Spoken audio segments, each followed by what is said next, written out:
Vous allez plonger au cœur d'une nouvelle histoire inspirante. Bienvenue dans 10 minutes, le podcast des Français dans le monde. Je suis Gauthier Seyss et j'ai le plaisir de passer 10 minutes avec Mélanie Stevenson. On part en Angleterre, retrouver The Franglish Girl. 10 minutes, le podcast des Français dans le monde. Françaisdanslemonde.fr.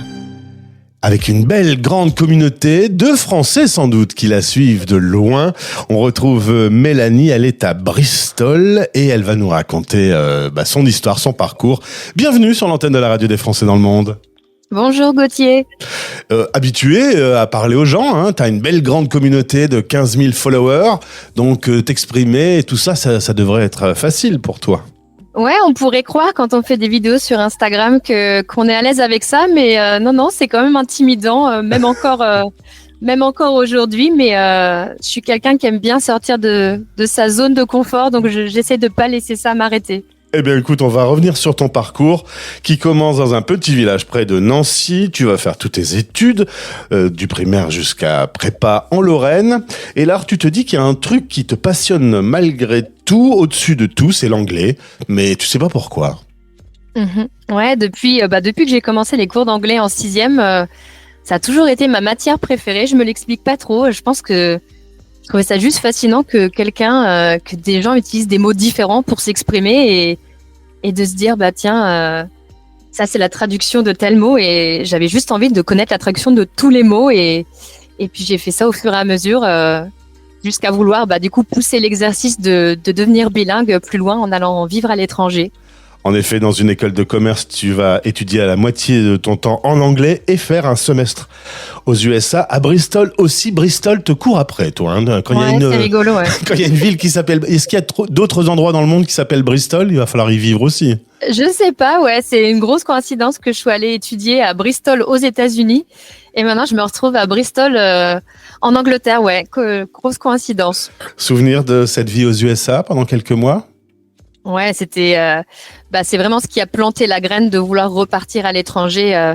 J'ai eu la chance du coup de partir dans ce semestre d'études avec des frais moindres parce qu'on a la chance en France d'avoir des partenariats avec des universités américaines, ce qui permet d'aller étudier là-bas sans avoir les frais que les étudiants américains peuvent avoir. Donc c'était vraiment le rêve éveillé d'être sur un campus vraiment à l'américaine, avec des grands bâtiments, des grandes aires vertes, comme dans les séries, quoi. Est-ce que t'as été pom girl ? Non, j'aurais bien aimé. En plus, c'était un peu l'époque d'après High School Musical, donc j'aurais adoré. Mais non, je l'ai pas fait, non. Puis je pense que j'avais pas les compétences de toute façon. Alors, on a failli se retrouver avec toi au Canada. Hein, t'étais sur le point de partir. Récession, tout ça s'annule. Tu te retrouves un peu coincé à Nancy. Tu te dis, faut que je trouve une solution. Tu repères une offre à Londres. Tu vas faire un CDD pendant 1 an dans une boîte qui s'appelle Merci Maman. Ce sont des bijoux. Et tout a changé pour cette petite société familiale lorsque Kate apportait les bijoux. Ouais, donc j'étais la première employée de cette société de bijoux. C'est des bijoux personnalisés à la main. Donc ça s'appelle Merci Maman parce que c'est une boîte qui a été fondée en Angleterre, mais par 2 Français, un couple de Français. Et donc ils cherchaient à recruter leur premier employé, et donc c'était moi. Et la société a grandi, a fait son petit bout de chemin et a explosé au moment où Kate Middleton, qu'on appelle ici la duchesse de Cambridge, a été vue portant un de nos bijoux, en plus dans la rue, vraiment, pas une occasion, mais vraiment dans la vie de tous les jours. Ouais. Et là, une fois que ça s'est su que ça venait de chez nous, les commandes du monde entier ont afflué. Merci maman et merci Kate, du coup. Merci Kate, ouais. Ensuite, tu vas faire quelques boulots dans le marketing et le e-commerce jusqu'à être licencié il y a quelques mois.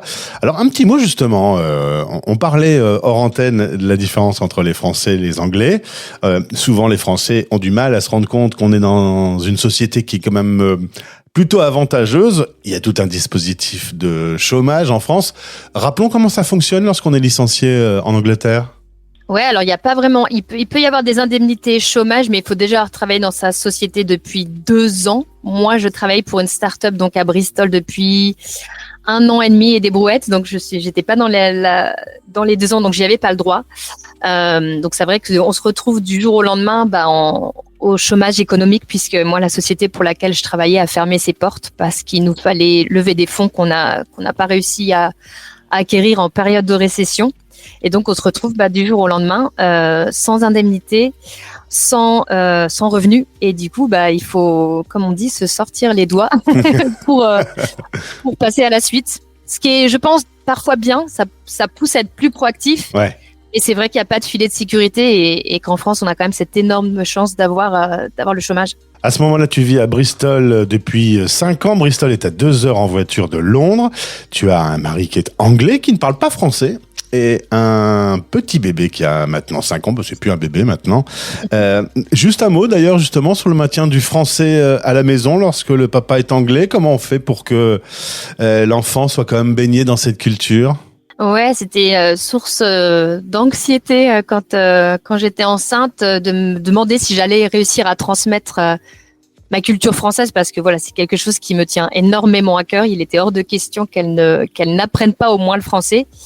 Et en fait, j'ai pas trouvé trop de ressources à l'époque, donc c'est vrai que j'ai un peu fait ça à ma sauce. Et donc d'ailleurs, maintenant c'est quelque chose sur lequel j'ai écrit en long, en large et en travers, parce que je veux partager le fait que c'est possible. Moi, ma fille a 5 ans et parle parfaitement anglais et français.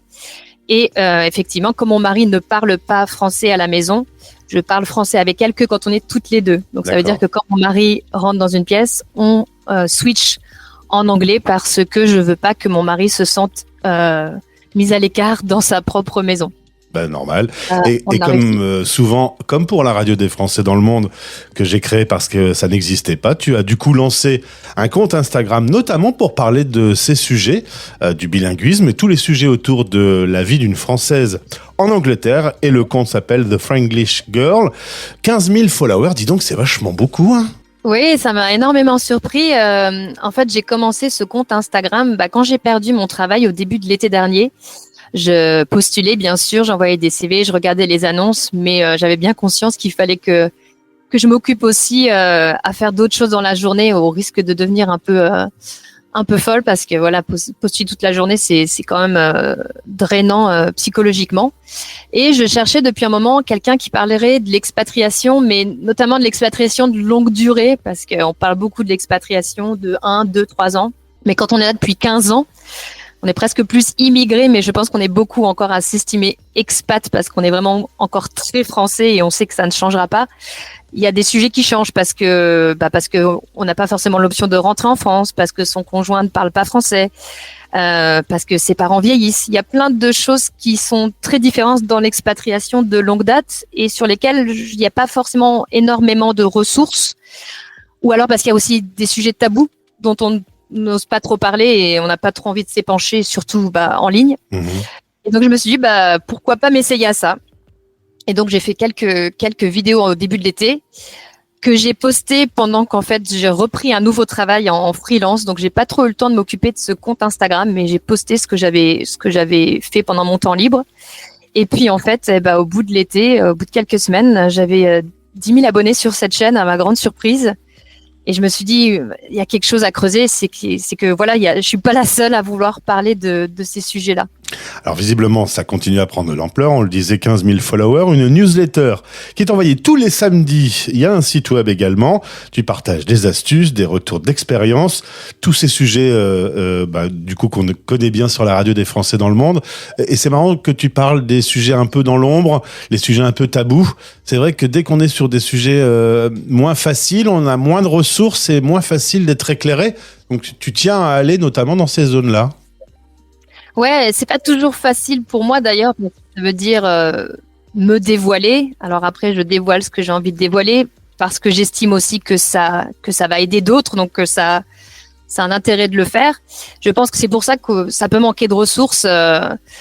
C'est vrai, et c'est souvent ces articles où je sens que je me dévoile et que je parle de sujets un peu, on peut avoir une certaine forme de culpabilité ou de honte, où il y a beaucoup plus justement de commentaires parce qu'on se rend compte que on n'est pas seul. Je sais qu'un des articles qui est très populaire, c'est ce que j'appelle, alors dans mes termes, le dilemme des vacances en France, où justement, quand on est expat, on se sent obligé de toujours rentrer en France par rapport à sa famille, à ses amis, mais en fait c'est épuisant. On profite pas de sa famille nucléaire, donc de son mari, des enfants de la même façon. Ouais. Et c'est très difficile d'avoir cette conversation, même avec sa famille, de dire, moi je l'ai fait avec ma femme en disant, une fois par an, je veux partir ailleurs que avec mon mari, que avec ma fille. C'est rien contre vous, mais on a besoin de repos, on a besoin de temps, de qualité, que entre nous. Et en fait, il y a énormément de gens qui m'ont rapporté la même chose et qui m'ont dit, un des mots qui revient beaucoup de mes lectrices, c'est dans les articles, on trouve du réconfort. Et c'est vraiment ce qui me fait le plus de bien, parce qu'en fait, c'est aussi pour ça que je l'ai commencé. C'est que quand j'ai déménagé à Bristol, après 10 ans à Londres, je me suis rendu compte que j'avais complètement sous-estimé ce que le fait d'être entouré d'une grosse communauté française dans la capitale m'apportait en termes de santé mentale. En fait, j'avais complètement pris pour acquis, et puis je me suis retrouvée à Bristol sans connaître personne, ni français, ni anglais.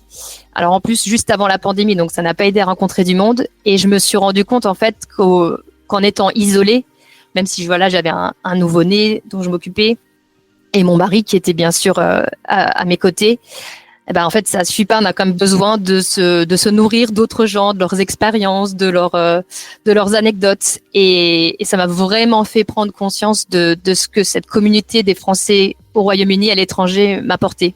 Et j'ai voulu en fait rendre ça en me disant, il faut un endroit en ligne où on puisse parler de ces choses, où des fois on se parle juste entre expats le soir avec une bière au pub, mais il y a des gens qui n'ont pas accès à ça parce qu'ils sont dans des coins plus isolés de l'Angleterre, et il faut qu'il y ait un endroit pour parler de ça, parce que c'est un pilier de la santé mentale, selon moi. Alors tu parlais de te nourrir de toutes ces informations, mais il faut aussi se nourrir tout court, arriver à gagner sa vie avec un média que tu crées comme ça en quelques mois.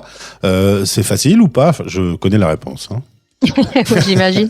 Non, c'est pas facile du tout. C'est un gros pari que je prends cette année, et on a clairement dû revoir nos dépenses, les rationaliser avec mon mari. Voilà, je me donne 1 an pour voir ce que j'arrive à faire de l'écriture. Et si j'arrive à en vivre, j'arrive déjà à m'en faire c'est pas un salaire du tout, mais à gagner un peu d'argent en faisant notamment des partenariats sur Instagram. Donc pour l'instant, c'est vraiment ça qui me permet d'arrondir les fins de mois. Mais voilà, je travaille à essayer d'en faire peut-être un projet de plus longue durée. C'est ce que j'espère en tout cas. Eh bien, en tout cas, Mélanie, content d'avoir pu éclairer ton compte Instagram, ta newsletter, abonnez-vous. Tout ça est très bien fait, c'est très propre, c'est des vrais sujets, il y a de la pertinence. Je suis pas surpris que ça fonctionne bien, et très heureux d'avoir du coup parler de toi aujourd'hui sur la radio. Merci Gauthier. Et puis, bon courage pour la suite. C'est quoi les grands projets, des petites choses à annoncer? C'est vraiment de continuer. Je crois vraiment que pour que quelque chose marche, il faut vraiment le faire dans la continuité. Donc c'est vraiment ça mon but, c'est de réussir à écrire chaque semaine sur des thèmes différents, rentrer dans des sujets plus profonds, et puis me faire connaître d'un maximum de personnes pour pouvoir en faire bénéficier le plus de Français au Royaume-Uni et à l'étranger. Donc merci à toi de diffuser le message et de faire connaître The Franglish Girl. Eh bien, merci beaucoup en tout cas pour cette jolie présentation. Au plaisir de te retrouver du coup. Merci, au revoir Gauthier. Français dans le monde. Vous écoutez La Voix des expats.